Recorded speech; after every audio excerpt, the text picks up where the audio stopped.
Hello everyone! Today I'm going to dive deeper into building of shelters, water collectors, and how to use terraforming. Note that this video will contain spoilers, so if you wish to explore the world of ASKA on your own, now is the time to turn this video off. Still here? Good, let's go! We have our starting tools, and since we have built the campfire, we have now unlocked new buildings. In the Builder menu, Category 3, we have now unlocked Shelter. This structure is the first home for our villagers, and the gods will not let us populate the island until we can give the poor souls a roof over their head.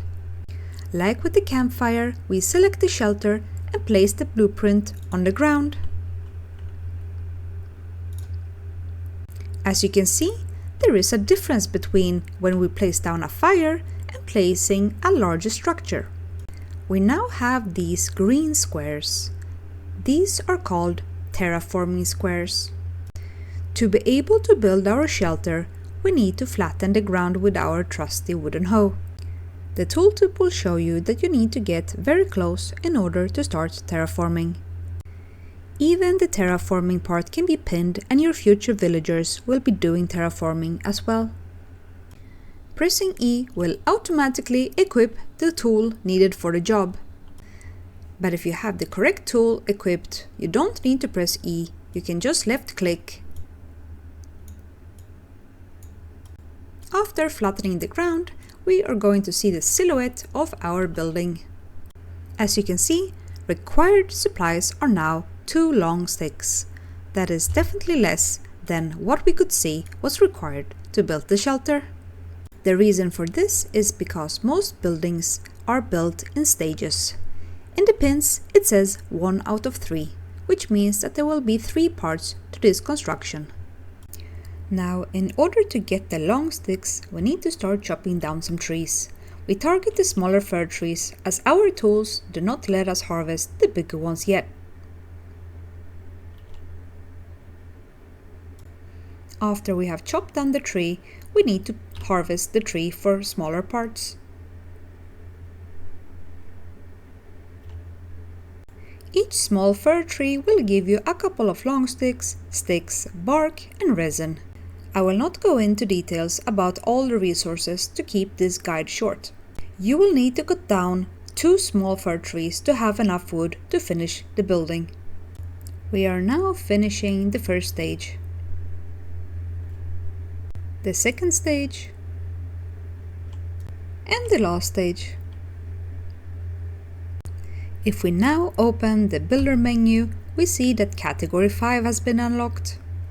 This is where we'll find the building to start summoning our villagers. I will make a separate video about that. After a long day at work, it's time to build a barbecue so that I can make myself some food. Alright. We now have a shelter, a barbecue for food, but we have no reliable water supply. In the Builder menu, Category 3, we find that, along with the shelter, we also have unlocked a rain collector. We can also see that there is a water well that is currently unavailable. If you want to see the requirements to unlock a building, you simply press it and take a look at what it says that needs to be built before. Snacko time. Nom nom. Something you will notice is that most buildings will have this yellow explanation mark above them. This means that no villager is currently assigned to them. For shelters, it means that a homeless villager can be assigned to have it as a home. For the barbecue, it means that a villager can get this as a job to make us food. To save us from clutter, the yellow explanation marks are only visible when you get very close to the buildings. As a player, you can go to sleep in a shelter.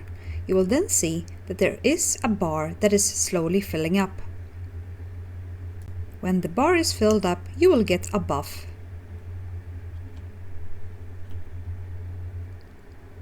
Energized. A lot of people ask if you can sleep away the night like in Minecraft. The answer is no. Alright, new day, time to build a rain collector. We open the building menu, we go to the third category and we select the rain collector.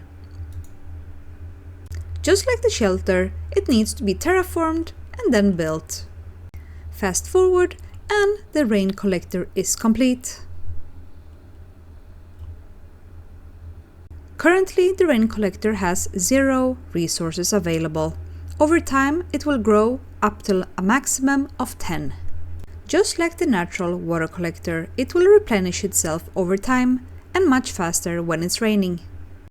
Now if we go to the building menu and the third category, we see that the water well has been unlocked.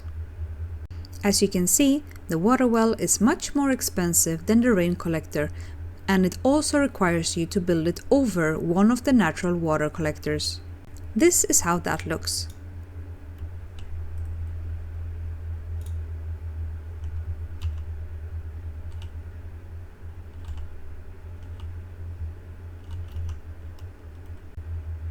And we are done. As you can see, the water well has access to 50 water. In any thriving village, building enough water wells is essential. Water is not only used for the player and villagers, but also for cooking and farming activities. As a short mention, you can terraform the ground without having to place down a building. In the building menu, category 4, you find the terraforming tool. With this, you can make a max of 25 square field to be terraformed. When you try to place down the blueprint, you will see that you have a pole with arrows that points in different directions. The field will grow in between these arrows, so you can freely use Q and E to rotate this tool until you find the direction you want. When you have found the place you want to start with, you press left click. This will start the field making. You can then decide what shape or length you would like to make it. After that, you can still press left click to lock in the shape so that you can freely move around. Currently, this can still be changed by right clicking. Say I am now satisfied with the shape. Now when I'm satisfied with the shape, I can still rotate where the shape is going to be. When aligned as I wish, I left click the last time. Now both me and my villagers can terraform this field. It can also be pinned just like any other building. An important note is that the elevation of the pole will dictate how high or low the rest of the area will be terraformed, as everything will be leveled to the elevation of the pole. Let me show you what I mean. The location of the pole is right here by my feet. Now when I go up this little hill and start terraforming up here, you will notice that I fall in. This is because this is the elevation of where the pole was from the start. Now when I have terraformed the whole row, you can see that it's actually flat. This terraforming tool does not allow us to make slopes or ramps. For that, we have a different tool. In the Builder menu, fourth category, we have a Path Maker and a Road Planner tool. These will make it possible to make ramps between higher and lower elevations. There is currently no tool that simply increase or decrease the height of the ground. You can only extend an existing height. This concludes the basics around shelters, water collectors, and terraforming. Thank you for watching.